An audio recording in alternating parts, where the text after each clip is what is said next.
Ave Maria, and I'd like to welcome Sister Irena Kasprzyk. Did I pronounce your name correctly, Sister? Nearly correctly.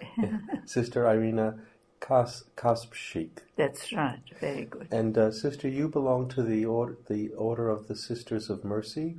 That's right, Sisters of Mercy, and our foundress is Catherine Macaulay from Ireland. Yes. And the sisters do many works here in the Archdiocese of Perth, do they not? They have schools or run other institutions?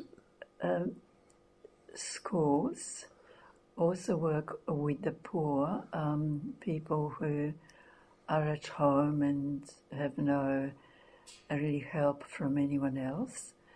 Then other sisters are in hospitals as nurses or doctors, whatever Yes. it's necessary. So really there are as many works that sisters can be involved if there is a necessity Yes. for that. But for example, for myself, I was a school teacher for 36 years, and then bottom mission instruction of the state school children for the sacraments, Kalgoorlie, Coolgardie and Kambalda, and also contact with the parents to help them how to instruct their children, how to support what we are teaching them during the lessons, and then visiting the sick people in hospitals or at home. So you don't really find a minute to spare. You go from one, but it's wonderful to be able to bring some peace and joy to people Yes. who are suffering. Yes. When did you join the Sisters of Mercy? The year that we came to Australia, it's 1950, we came 14th of February to Fremantle on General Langford. That was our boat. And they placed us in Northam camp because we had 2 years contract. They took us from Africa. Africa couldn't support much longer because there were thousands of people. And Australia chose 1,400 people. And we arrived here, then went to Northam. And from Northam we were given the work to do for 2 years. I met Father Stinson, who was in charge of people who were coming to Australia, especially Catholic people. And he asked me what I would like to be. And I said, well, Father, what I would like to be, I can't be because I have a contract for 2 years. And so he was asking, but what do you plan to be? And I said, I would like to become religious sister. And he said, well, don't worry about the contract. Come with me to Perth and we'll see the sisters and see what they can do. But I said, I don't know sisters here. I don't know what order or what they're doing or anything. Don't worry about it. So he brought me to Perth, and I've seen our provincial, and she told me that not to worry about the contract, forget about it, do what they tell you to do, but wait until the time comes. So my two brothers, John and Felix, they were given work in rope factory in Fremantle, and my mother was sent here because sisters knew that I probably would like to enter, but didn't make up my mind because I didn't know who the sisters were and what they were doing. And 11th of July, I got a letter from the sisters that I can enter. So I was quite close because I was at Victoria Square. Our novitiate was close to Royal Perth Hospital and Cathedral. So it was close for me to see Mum, although the rule was I could only see family once a month. So 11th of July I entered, and my brothers and Mum came, and we were delighted that things were working out for us. Yes. And I did my novitiate at Victoria Square and first profession at Victoria Square. And after first profession, I was sent to 2J. Mm-hmm. So my first students were in 2J. And very interesting where the friars are presently. That's right. I was there for the earthquake. That was my second earthquake. So, Sister, your journey to Australia actually began much earlier when you and your family were originally from Poland. That's right. Which part of Poland did your family come from? As our family, we came from east part of Poland because Dad, after Second World War, got 38 acres of land. That was his farm. And when he married close to Krakow. That his first wife, Bronisława, and they had to shift where Dad had to live. Yeah. That was Bakanów. The place where we lived was Bakanów in east part of Poland. So Dad and Dad's first wife came in, and she got sick.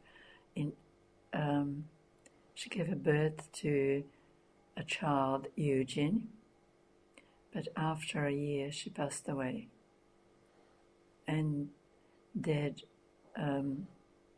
couldn't look after by himself after the child and farm and everything. So he married my mother, who was from Konki. Konki, that's the place, east part of Poland, where her family was. And so we lived in Bakanów for me, 9 years. How is those early childhood days for you? They were beautiful because I liked the beautiful trees and flowers and the fruit trees, and forest was close to us. It was really, and river was flowing almost through the property. So it was really beautiful. And at night time, when we're gathering together after we've been to school and came back, and Dad was free, and after tea we would come, and they would be talking about their families in different places. And then after a while Dad would say, or Mum would say, it's time for us to thank God for a lovely day and have a rest because you need to go to school tomorrow. So we kind of wherever there was a break in school, we would go, they would take us through the farm and show us and explain to us and kind of told us that there was a wonderful gift from God to us in every plant, in every tree and everything. So, and like at the end of the day, we would gather together to, the last thing we'd do together, it would be praying together, thanking God for the day and for asking for a peaceful night. And we would sing a few hymns, or if it was May, we would say the rosary together and the litany, and then we sing Thanksgiving hymn for the day, and we go to get a hug and we go to bed. How many children were there in the family? With Eugene, there were 6. 6. Mm. So you had how many brothers and sisters? I had one sister who was born in 2 months after we were taken to Siberia and died in Siberia, Jadwiga. And I had a brother, John, who is still alive. Boniface was after John, so he got sick in Russia a month or 2 after, and he passed away. And then Eugene was the eldest one from the first marriage. So he was taken away. He was with us until the war. But when the Russians came in, we were just invaded about 3 o'clock in the morning. We were all in bed and knocking with the guns at the doors and the windows and things. And we were taken, the doors had to be opened. They just, like a whole lot of birds, got inside and put Dad on a chair and told him not to move, be shot if he moves, the eldest brother. This was the Russian soldiers. Russians, that's right. So the Russians invaded Poland after the Germans? Almost at the same time. At the same time. Yes. Germans invaded from the west and Russians invaded from the east. Did your family know that there was a possibility of danger from the Russians? Yes, Mum and Dad would know, but they would not talk to us about danger at that time. Later on, when Dad was taken away and Mum was left by herself with us, and it was at that time when war started, it was a school holiday. So she didn't have to take us to school or anything like that because we were with her. But as soon as the planes came, that was 3rd of September 1939, when she got us ready for school to take us through the forest, that the wolves would not attack us or something like that, they would be safe. And the just planes swooped down so low and started to machine gun. So Mum said, lie down. So we lay down on the grass and the planes passed.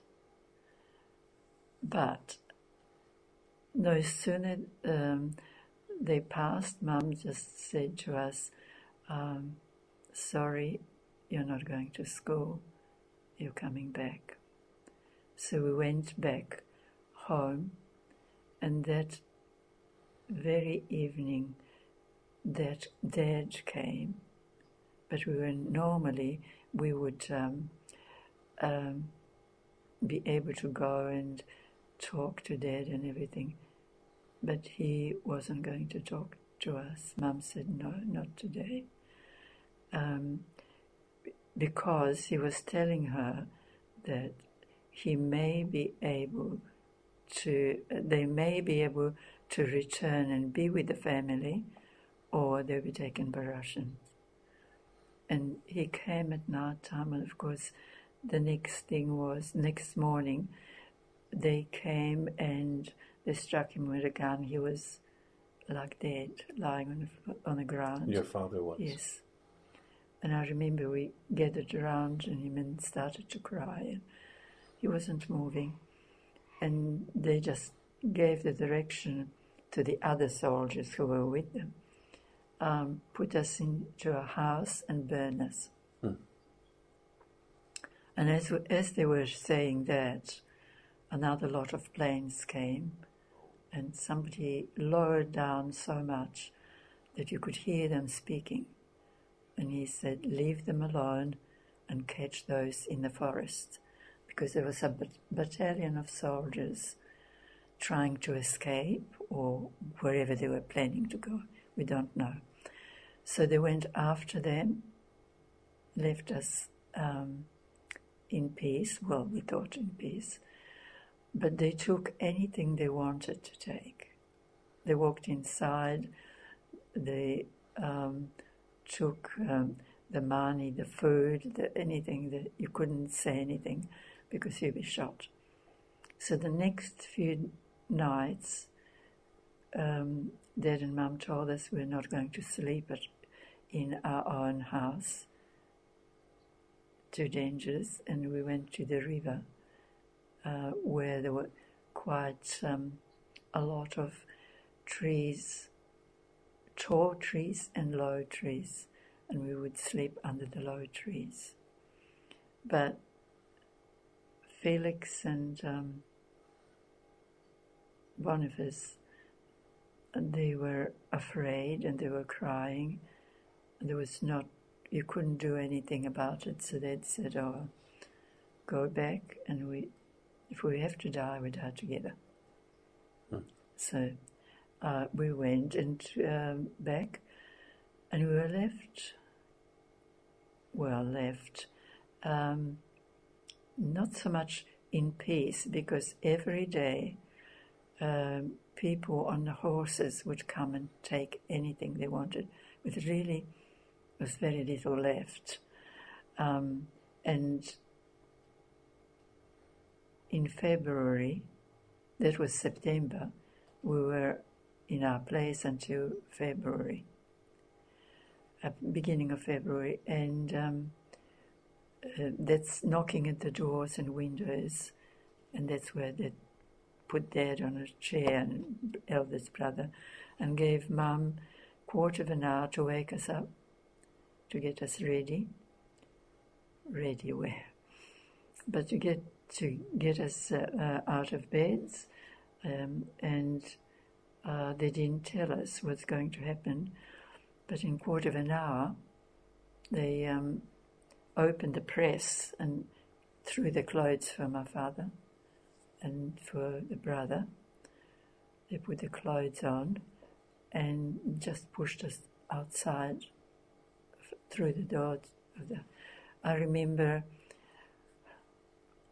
just before, in our parish, there was a feast of the Sacred Heart, and Dad, we were there at it, and he took me and he said, what would you like?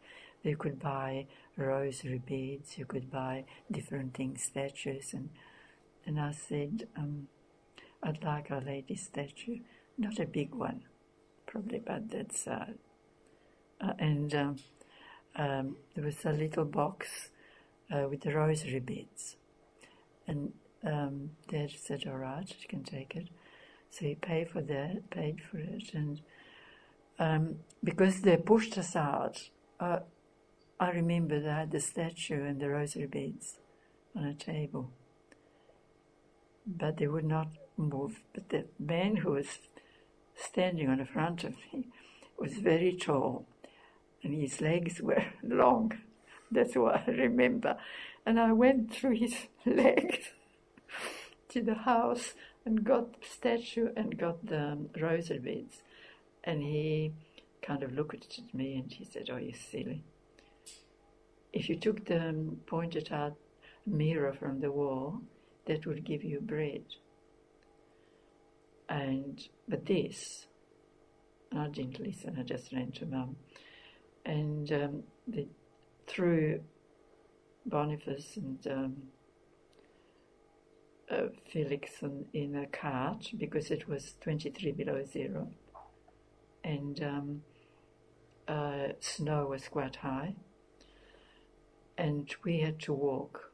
We were to walk to the station where the goods trains were ready, but we didn't know about that. Anyway, when they pushed us on the road, it was like a river. It was moving. People were just walking. All you could hear, it was sobbing, and the squeaking of the snow, and the howling of the dogs, because dogs must have felt something was going on. So we came to the big forest, and my eldest brother Eugene came to Dad, and he said, "Dad, I'm running away." And he said, "Well, if you run away, you know what's going to happen to us. Sorry." That's okay. We will be shot because you ran away. So he stayed, held Dad's arm, and we walked until we came to the train. And then every wagon would take about 46 people. So they pushed us filled the wagon. They wouldn't move until the train was full. And we couldn't see how many were coming, because when we were pushed into the wagon, it was locked. There were no windows, nor anything. So when we got there, we were locked, and everyone was sobbing inside and crying, and after a while, one person in the wagon started to sing a hymn, giving everything we have to the Lord, and let the Lord take care of us. And everyone started to sing, children and the adults. And after that it was kind of peaceful, except the banging with the guns on the doors, just to frighten us not to do anything silly, or I don't know. And on the same day, I think they packed us in one day. Why it took so long? Because the places, they were in different distances, and to bring those people to the train and fill the train would take quite a long time. And then somebody shouted from outside, they are bombing, and train lines are bombed. We won't be able to move tonight.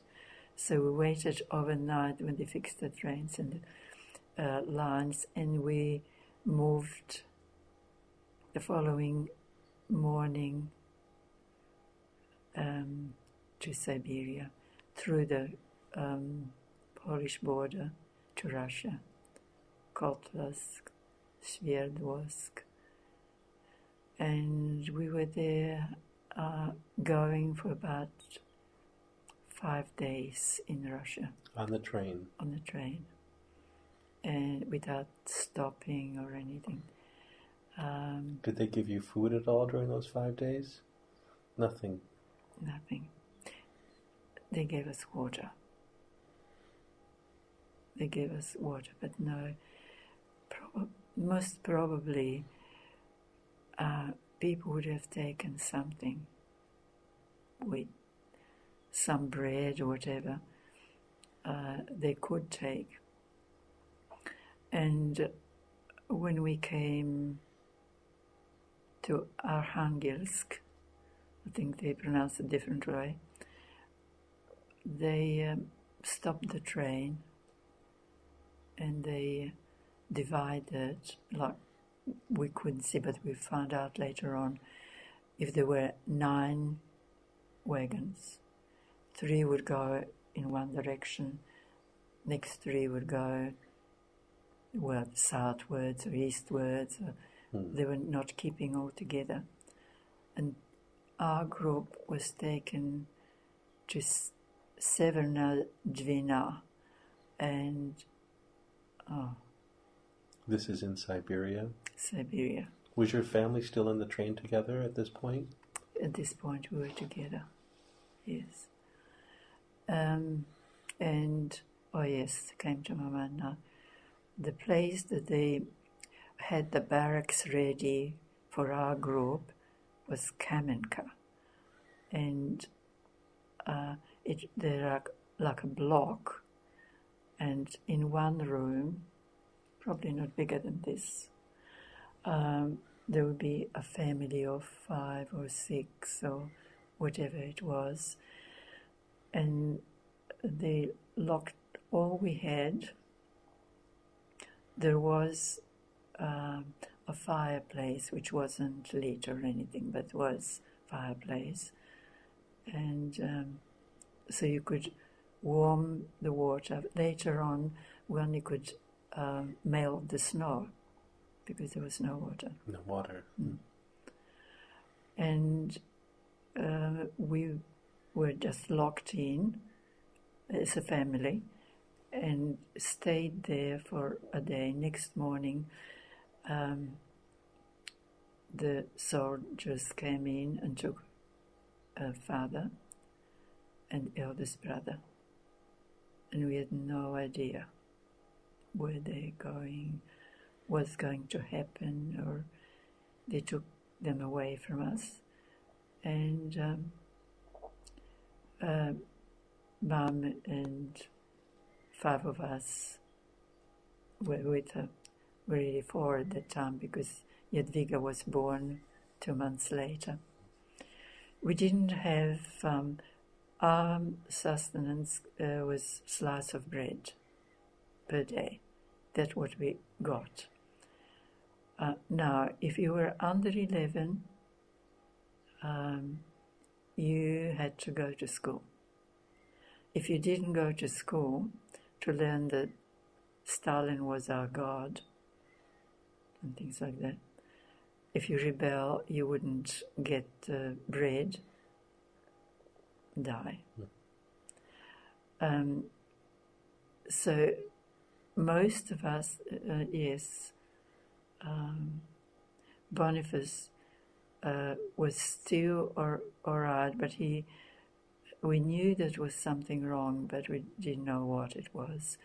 And he went to school with us, and after about a month, he got very, very sick. And the teacher was a human being. They had to do, because if they didn't do what they were told to do with us, they would then be punished themselves. So kind of understood why they were doing the way as they were doing. Anyway, they in school, subjects were normal subjects, but they were in Russian. You have to learn the language. And of course, there was no thing like a religion or anything like that. Anyway, when Dad and Mum were, when my brothers and father were taken, we were left, and most of us were crying. We were hungry. We didn't know where Dad was. We didn't know Eugene. And Mum would call us, and she kind of embrace us, and she'd say, "No, we're not the first ones to suffer. Our Lord suffered before us, and He knows that we are suffering. If we pray, we get help." So we stand and we pray, maybe decade of the Rosary, or you couldn't kneel down because the what you call, the floor was, it wasn't so much floor, but there were insects that bite you, really suck your blood and everything. So we were standing and we were moving our feet, and we were praying. And after we've prayed, unusual, you felt strong inside. You didn't feel hungry. You feel you wanted to make some fun and things like that. So, and one day we started to sing, and bang on the door, stop screaming and things like that. We're not screaming, we were no voice to scream. The soldiers were banging on the door to stop singing? To stop singing. Were you singing religious songs, were you? Yes, but I don't know if you could understand. Yes. Because it was in Polish. Yes. Yeah. But, and Mum said, "Oh, well, we can't sing it, we can say it." So we would do that, and it would help us a lot. And now and again they would open the door.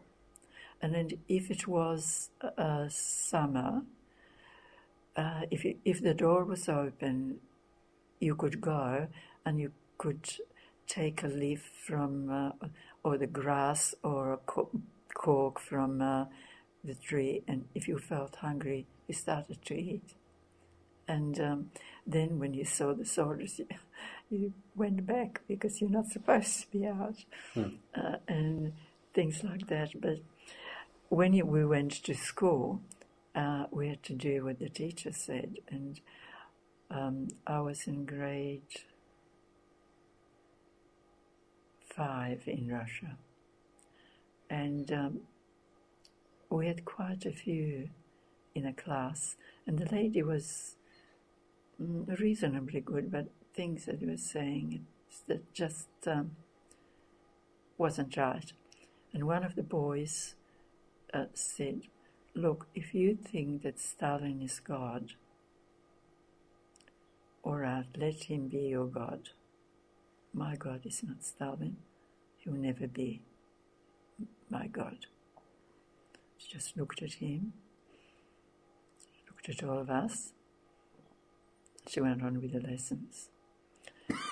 But when the time came to go to a barracks, she took him by the hand and she said, "Would you like something to drink?"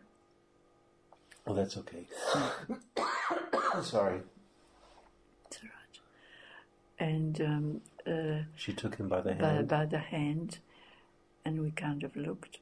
We stood and looked, and she just led him to a hut much smaller than our chapel, a round kind of thing, and she put him into that. We had no idea what it was or anything. We learned later on. And he was locked for 2 days. And when the 2 days passed, he was dead. Because it was 65 below zero. And he didn't have a drink. He didn't have anything to eat. So just to frighten us, that's what they used to do. But I suppose teacher had to do what she was told. But there were Russian ladies who were kind. If they were able to do it, they were afraid because in the next house to our barrack was a Russian lady. She must have had a little girl, because when there was quiet, she came and she said, could you make a little cap, a hat for my child? And I said, yes, I could, but I don't have needles, I don't have crochet hook, I don't have cotton to make it.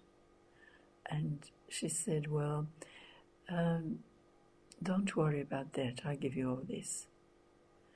And when I finished, in a few days, I had to watch that nobody was around, and knocked at the door, and nobody seemed to be moving inside. But after a while, I could hear the footsteps. She came to the door, and she took me by the hand and took me inside. She took me to the corner of her room where was a picture of Our Lady of Perpetual Help. And she said, when you are knocking, I was praying for my son who is in Germany. And that's why I didn't come straight away. And then she gave me a big potato to take so Mum could make a soup if she gets fire going. Anyway, so there were people, but some of them were frightened of show kindness, the others would.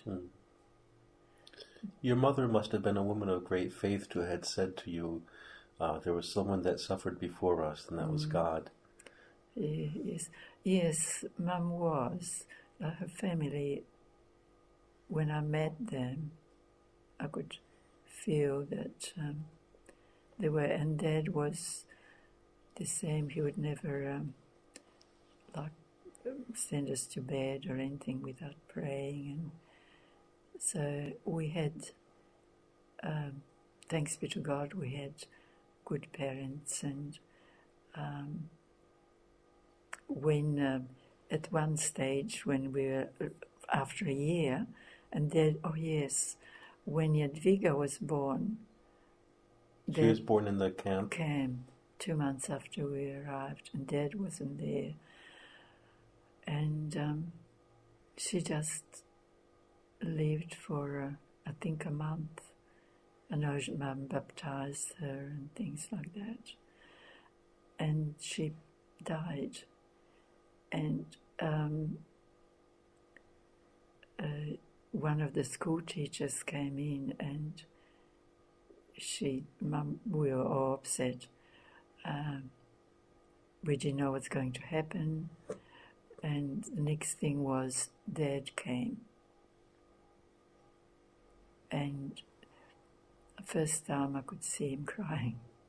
He asked where Mum was, and Mum was wherever the teacher took her. I don't know where it was. But Dad came in to bury her. He had to dig the grave, bury her, and after the burial, Ronnie gave a hug, and they took him away. And then Boniface got very sick, and the teacher even sent him to hospital. He was the only one there, and he passed away. How old was Boniface when he passed away? 7. He was 7. And Dad again came to bury him. And after probably about a month later, we had a holiday, school holiday. And I said to Mum, I'm going to find Dad. I had no idea. She kind of looked at me. I said, Mum, come back. but she could have been punished for that. And one morning I said goodbye to Mum and John, Felix, and I started to walk through the forest, and I came to some kind of a road, and I just went north up that road, walked all day long. As going through the forest, there are some blackberries, and I picked a few to give it for Dad. And before the sunset, I came to Russian village, and I saw this Russian. At that time, I knew how to say, does she know where the Polish people are? And she said yes. She pointed where they were. And she wouldn't know if my father was there or not. And I got there. They all got surprised to see me. They didn't know me at all. Dad wasn't there. And I said, oh, would you know where Irena Kasprzyk is? And they said, yes. He's still digging the ditch because he's unable to dig as fast. So he has to be longer. And they told me where. So I went and I found Dad in the water. And he nearly died when he didn't know if I was real or not. And at the end, he just said, where is Mum? Where are the rest of us? I said, in the same camp. And he said, well, you better, how did you come here? And I told him quickly. He said, if you don't go to where the Polish people are, when they come here, both of us will be shot. So I had to go quickly, and Dad came in about 20 minutes. And he got the Polish people probably got each one 2 potatoes. So Dad gave me 1 potato and took another, and we were sleeping on the ground, on the floor. There were no beds or anything, and they'd ask a few questions and things like that. They were very good, rest of them, and we couldn't keep awake the others. So I went to sleep after a little prayer, and Dad said to me, you have to go back tomorrow morning before they realize that you are here, because it won't be good for me, for you, and for Mum and the rest. So he took me to the forest and said goodbye, and I came back. I gave blackberries too. Were you at all afraid when you made that journey? No, when I decided, I was a bit afraid before I made the decision. But I just wanted to see Dad and to see Eugene. Did you see Eugene? No. Eugene, was young. He would have been, at that time, 16 or 17. So he would be put with the younger. Yeah, but they didn't see him either. But when he came for the funeral and buried, and they took him away, about a month later,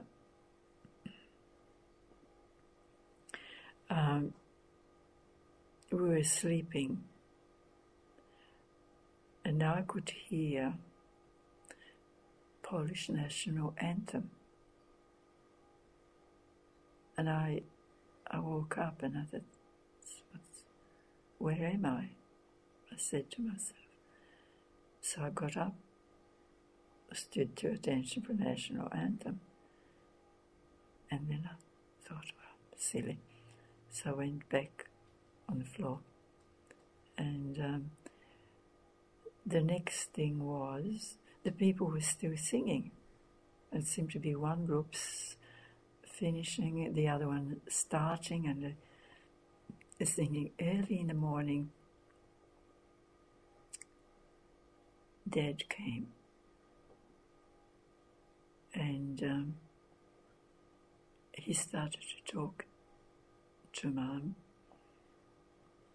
I don't know what their conversation was, but they told us that tomorrow morning we're leaving the place. We are free. And Eugene came. So, but to get somewhere in Russia, you would have to have transport. And we were across Devon at Dwina, so nobody could swim across the river on the other side or anything like that. And after a while, when Dad and Mum spoke, we got ready, and when we came to the boat, Mum had the gold coins, because for Mum it was Second World War, was the second time. So she had some coins, silver coins or gold coins in her sleeves, sewn in, and that was, she said, that's all we have, and if they don't take us, well, they don't take us. But they did take us. They took silver coin, came to Kotlas, and the Russians didn't interfere much, but to go anywhere, you still have to wait for the train. And we were a big hall, and I don't know how many people. We were all children, women, and old people, and they were all kind of sleeping. And in the morning, I wanted to go outside, and I slept next to Mum, and I opened my eyes and I looked, and they were so pale, so white, the people around. Thought, I can't go stand on their arms or legs, can't do that. But I had to go, so I went. And when I came back, I sat, I didn't lie down, and Mum said, lie down, everyone is asleep. And Dad opened his eyes. No, they are not alive. Mm-hmm. And in about an hour later, 2 Russian soldiers came in, and they looked, with the big voices, they were telling us there will be a train if we get in on a train. And somebody said, what do we do with people who can't do themselves? And he said, throw them out. And he stood there, and we had to throw the people who died outside the door. And we got on a train, and we went as far, every stop, they would say, any dead people, throw them out. And in our wagon, I think there were 48 when we got into the train, and only 11 were left. And Dad was very sick. And we came to Sverdlovsk. They told us any sick people can be left in the hospital. Now, in the train, you didn't have air, you didn't have food, you didn't have anything to keep you, even if you were not sick. And when Mum heard, she begged Dad that he would go to the hospital, that he would get some help. It would be for his recovery, it would be will quicken his recovery. But and when they opened the doors and said, "Take the sick ones," Mum took Dad to the hospital, and the eldest brother Eugene went into they said there is a queue for bread. If you want to get some bread, go in a queue. But the queue was very, very long. Anyway, the train's supposed to stay over an hour, and in about 20 minutes the train blew the whistle and moved. Mum was about from the wall to the train coming back. She left Dad and she was coming, and the train was moving. There were a few men who were still strong enough to pull her in. We never saw Eugene to this day, because the stronger ones, we heard they were rearrested. And where were they? We looked, we wrote to England, we wrote to America. They told us, not they, the Polish government told us where to write. We wrote to Warsaw. Nobody knew. So France, because there was the Polish army, went to France too. And to this day, we're just praying that we'll meet when we go to the Lord. And when we came to Africa... So from Russia, your family went to Africa? From Russia to Persia first. Persia. Yes. Because John and Felix were getting very sick. And we had to walk to the next train, and neither Mum nor myself could carry anything. We had to walk probably 100 miles. And Mum again found some coins and paid for the camel. So John and Felix were on a camel and came to Cotlas. I think it's Cotlas. And there were children whose parents passed away. They were small, their skin and bone, you could count the ribs and things like that. And Polish priest, No, were these Polish children? That's right, whose parents died in Siberia. And there was Polish priest who noticed us coming, and he said, if 4 of us would try to get to the train, none of us will come out. I take the 2 and take care as much as I can take care, and you'll meet in Pahlavi. Pahlavi was a Persian place. So Mum and myself had to say goodbye. John and Felix were crying, but Father took care of them, and about 2 months later they arrived to Pahlavi, and we were joined there, and from there we went to Africa. Which part of Africa was that, sister?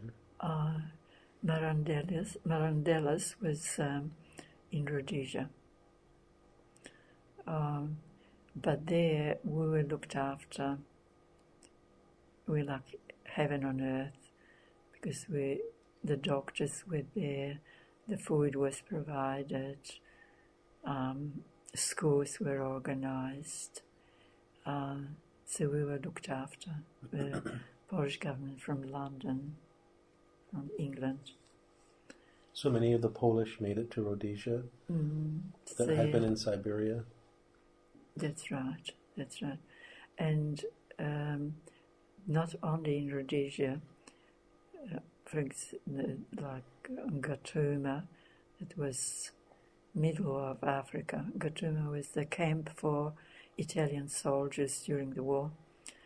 But then to accommodate us, after 4 years in Rhodesia, they sent us to Gatuma. And of course, the boys had to go to different schools. I went to girls' school in Diglerfold, and John and Felix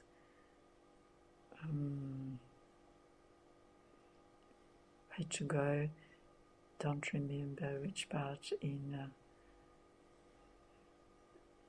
they were close to Gatuma, but what the name of the place was. And then after a year and a half, we were sent to Tanzania. And from Tanzania, that was the last place that we were in Africa. From there, then different countries offered to take so many people. Some went to New Zealand, to America, to England, Australia. But each country sent certain people to select the people for their country. And 1,400 came to Fremantle, so for Australia. But probably later on will be more. I don't know. That's what I know. So from 1950, 14th of February, until now, we're here in... So your mother and your two brothers were with you? In Africa, yes. Two brothers were in separate schools, so they had to go and be like a boarders. They were looked after. I was in the boarding school for 4 years. Mum was in Marandellas, waiting for us, like for Christmas, for bigger breaks when we came. But when we went to Gatuma, we were together. And in Tanzania, we were together. And, of course, when we came to Australia, after 2 years of contract, they could settle wherever they wanted to settle. John, because he met with an accident, broken legs, so he went to training college and he did his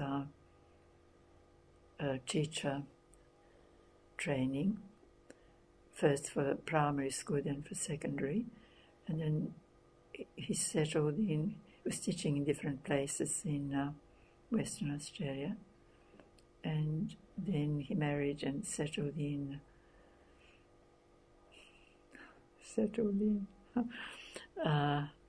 Woodlands. Mm-hmm. Too many things to remember. That's okay. And my younger brother settled in Shenton Park. Mm-hmm. It's not too far away from, both in Perth, so I see them on big feast days, Polish feast days. Did you ever hear from your father again after your family left him in the hospital? No, for 10... yes, I did. When we were in Tanzania, and I was doing my... I don't know what's in English. Matriculation. I noticed that when I was going to school, there was a gentleman who was standing there at his house and kind of looking at me. But I didn't take a notice. Mess was before, I was hurrying to mess, and then lessons were after it. But this time it was after school, and he stopped me. He said, do you remember Mr. Fiorkowski? And I said, yes, I do. He was best friend of my father. And he says, yes, I used to come to your place very often, but you used to run away. Because he used to like to give a hug. And I kind of thought, and he said, oh, your father died. And I said, no, our father didn't die. We left our father in Siberia hospital. And he knew then that I didn't want to accept it. So he said, where do you live? And I said, we're in group 3, because we're in groups. He said, can I come and see your mother? So I brought him in, and he didn't want 3 of us to be when he was talking. And so he went and talked to Mum, and as the Angelus rang,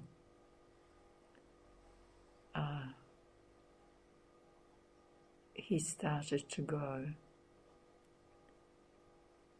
And Mum didn't come straight away because she was in tears. Anyway, after a while she said, now come and say the Angelus. Because we had 2 rounds. 2 brothers were there and I was with Mum. But that passage between the 2. And she said, and we pray for Dad. Mum, we pray for Dad. Yes, but we pray for Dad because he's with the Lord now. Why he knew that Father died, it was because he had 2 daughters took to the same hospital. They were from different parts of Russia and going in different ways. And when he was going in, Dad was still alive. He spoke to him and they spoke for a while. And when he was coming back, he was gone. So then Mum said, we're going to see Father and he is going to offer the Mass, and we'll be at the Mass and we say goodbye to Dad. And that's what we did. Did you keep your statue of the Blessed Virgin Mary with you throughout this time? No, I didn't. I forgot to say that when we came to Caspian Sea, to the boat, to leave Russia to go to Persia, you had to show everything to... You were examined what you're taking. And I had the statue with me. I had the rosary beads with me. You had them all those years, the time that you were in the camp in Russia, which was a total of how long? 2 years. 2 years. That's right. And he said, what is that? And I said, it's Our Lady's statue. And throw it out. And I said, I couldn't say much. You couldn't say much because you knew what's going to be. I said, no, I won't throw out, but I'll do something else. I won't take... Anyway, I said, I have Mum here, so we see what we'll do. But you're not taking it. And what is that? I said, the rosary beads. And when he kind of didn't say much about rosary beads, and I thought to myself, well, that gave us more in our life than your bread that you gave. Bread did help us, but it wasn't enough. But I couldn't say because you'll be shot. You won't get to the boat. Anyway, I came to Mum and he looked at the certificates and Russia, and you hold this in the memory of being in Russia. And I felt like tearing into 100 bits, but I couldn't do it. And when I came, and he said, whenever you go, we find you again. That's much. They were thinking of conquering the world. And he said how silly we were to go. Anyway, we came to Mum and I said what he said, and he was looking. And Mum said, well, we are not going to throw it out. We are going to bury that statue because the hands were broken and things. So we went further away to the sea, and we made a hole, we prayed, and we put it was really broken by that time, and we buried Our Lady statue. But I still have the rosary beads. You still have the original rosary beads? Yes, I forgot to where I really put it because it doesn't fit my hand. But I still have the box and the rosary beads. Did your prayer help you? Did your devotions to Our Lady give you peace during those times in Russia? Did it give you courage? Oh yes, you could feel it straight after you've prayed. The strength that in yourself that you got it from the Lord, because often there was no hope if you didn't have faith that you go through. Because every day when you were looking, they were throwing the dead and throwing thing, and Mum just said, well,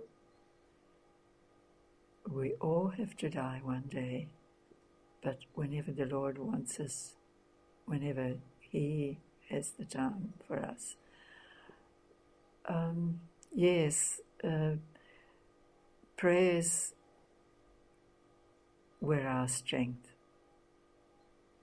Even in the hardest time, even when Dad was away, even when they told us when they're going to sink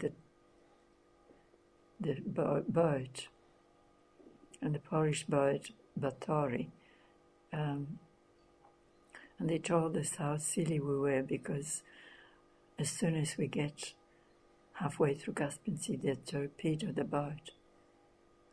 So you had that kind of fear, but as soon as we got, and everyone's again crying because probably everyone heard the thing what they were saying, there was somebody always who started to pray or started to sing Kto się w opiekę. That means if we give ourselves in care of the Lord, that He will be with us, that He will guide us, that He will lead us through difficulties and things like that. And it was so visible to us when we were driving through the tunnels, about 54 through those in Persia. We really never thought that we could be out of those tunnels. Yet everyone prayed, and everyone except one. And it was, I don't know why, it was a cart. Because the roads were very narrow and the kind of steep banks and everything in Persia, and car coming from one side, coming from the other. And because it was a sharp turn, one hit the other and went down. Nobody was alive. But without prayer, without God's help, no, nobody would survive. But we did survive. For God's During those years, you weren't permitted to have Mass, were you, in Russia? No. The first priest that we have seen, it was when John and Felix was taken by him, and no, there was no Mass, no prayers. And he had, like this Russian lady, she herself prayed. Yes. Do you remember when the first Mass was that you were able to attend? Would that have been in Africa? In Persia.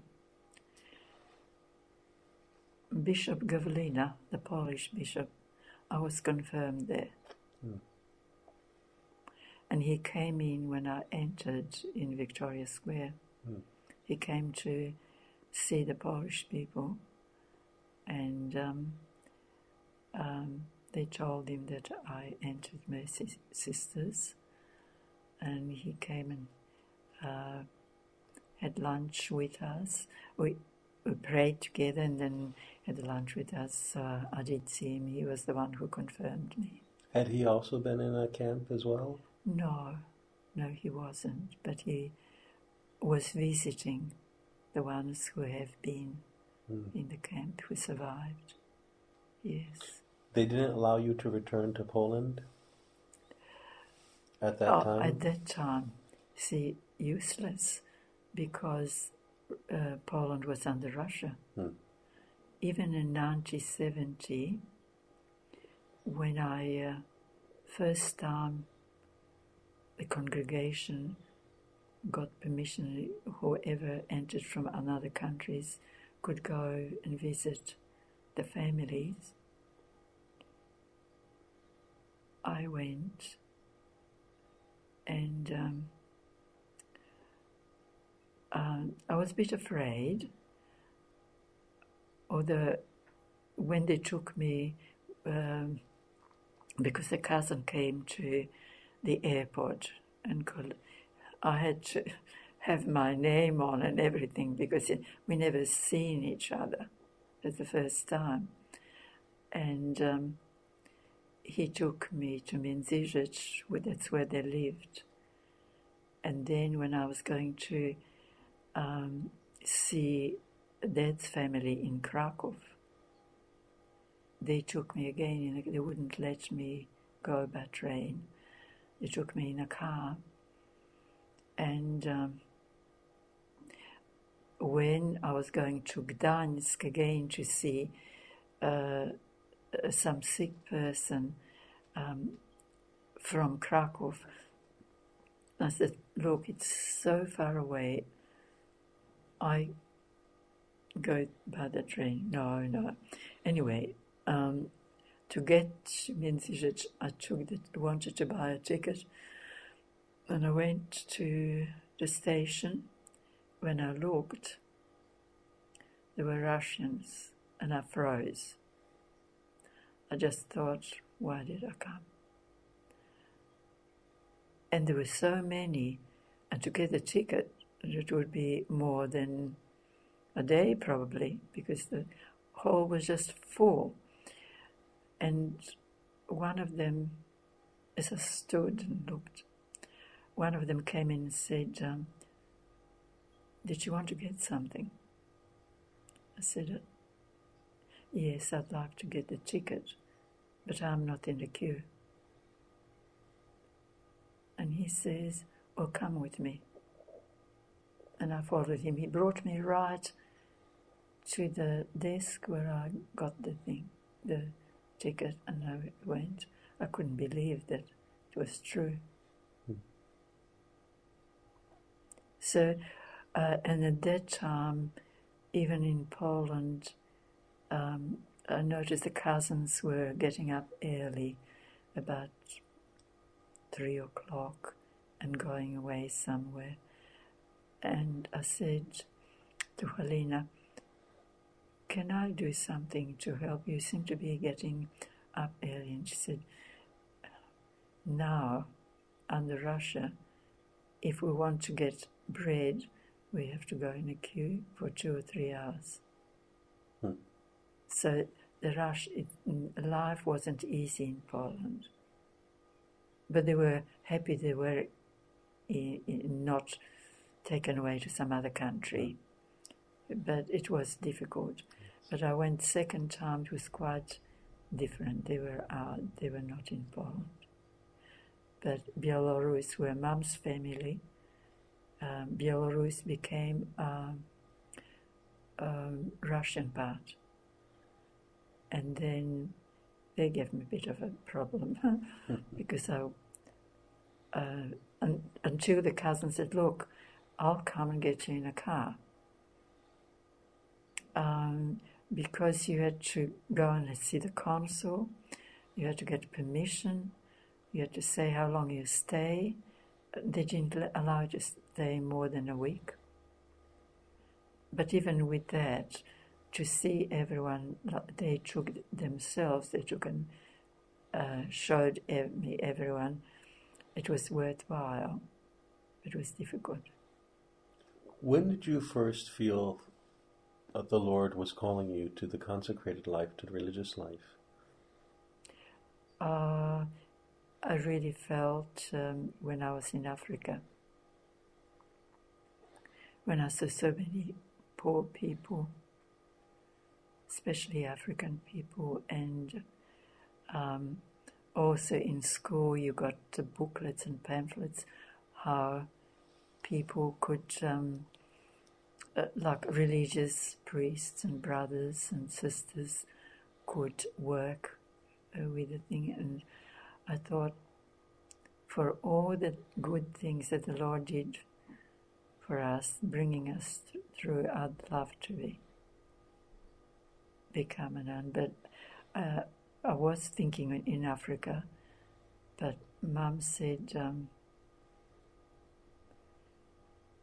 already 4 are gone. And if I decide to be in Africa, we'll never meet again. Because they won't come back to Africa. Now that I'll be able to go, probably I would anyway. Why not in Australia?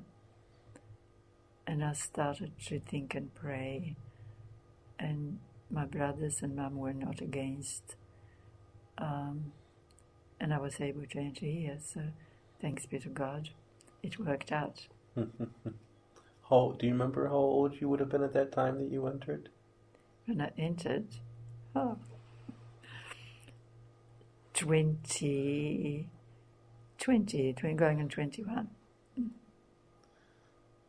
And how would you sum up your vocation, the time you've been consecrated to the Lord and serving Him?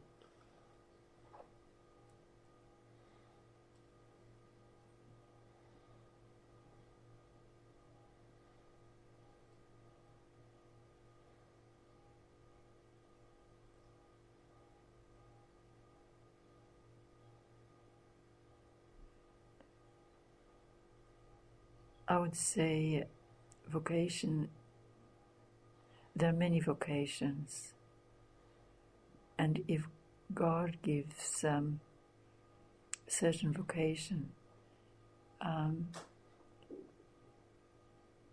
different people have different vocations, but for me, I really felt that I would like to give in thanksgiving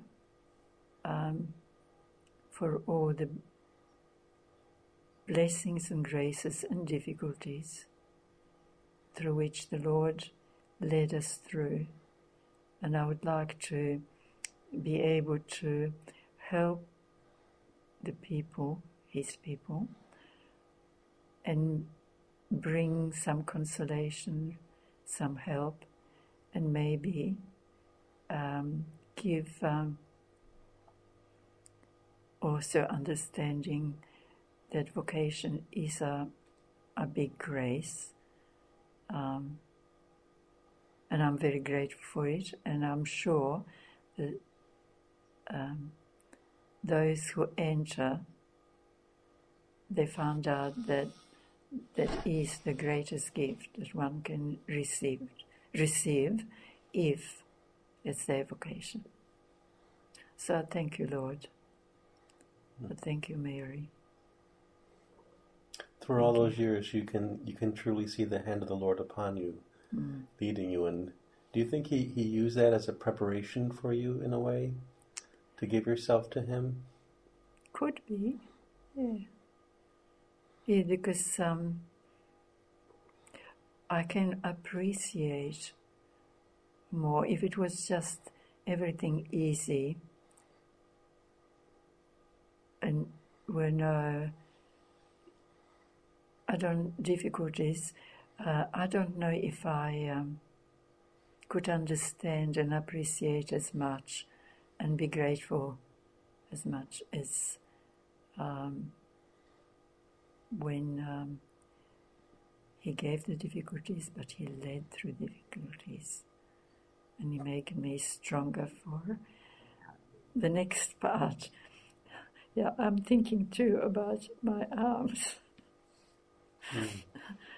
I didn't know how great are the hands, how great gifts are our hands until I had an accident. So I can imagine not a day that I don't thank the Lord for the things that I can do with my hands, so to say. Yeah. Sister, what would you say to people who in their own lives are going through perhaps tragedies, sufferings, difficulties, be it with sickness or tragedies in their own life? How would you give them guidance in dealing with these things and seeing these things?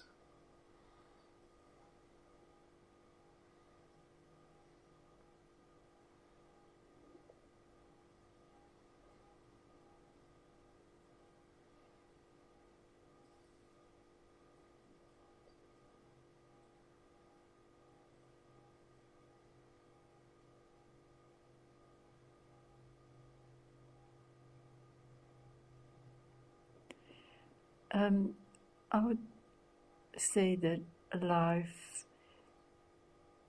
is not always just even. It's a a special blessing from the Lord. It's a gift, and in the life, I couldn't expect that every time, every year would be perfect, or I feel 100%. But I know that in charge of life is the Lord, and if I have any difficulties, I speak to the Lord, and I said, Lord, if it is your will, please help me in this case. But if it is your will, give me courage and strength that I may live as you would like me to live. I would really give the things, difficulties and otherwise, everything to the Lord, and be grateful for whatever happens every day. I know it's difficult when one is suffering, but I think the Lord will come with His help as much as we really need, and if we ask for it, that ask and you shall receive. Has your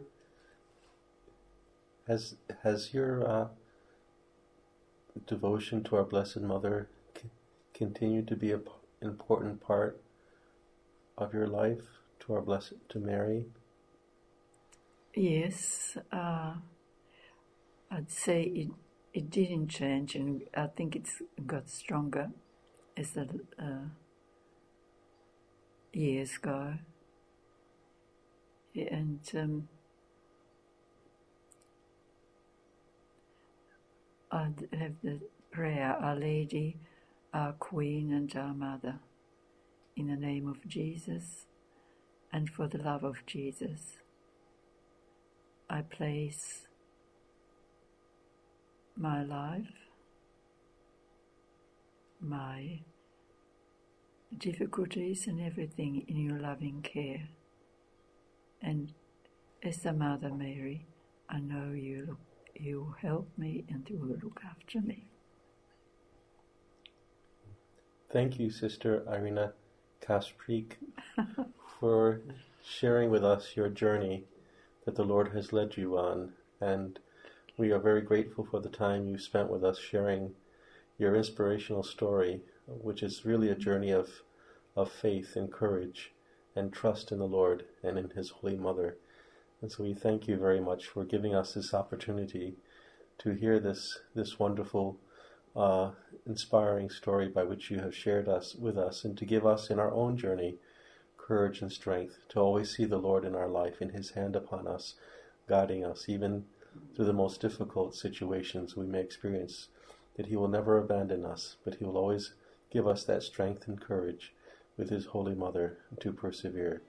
So we thank you very much, Sister, and be assured of our continued prayers for you and all your family members. Thank you very much, Father. God bless you. But I'm probably easy to read. No, we thank you very much, Sister. Thank you. Thank you. Ave Maria.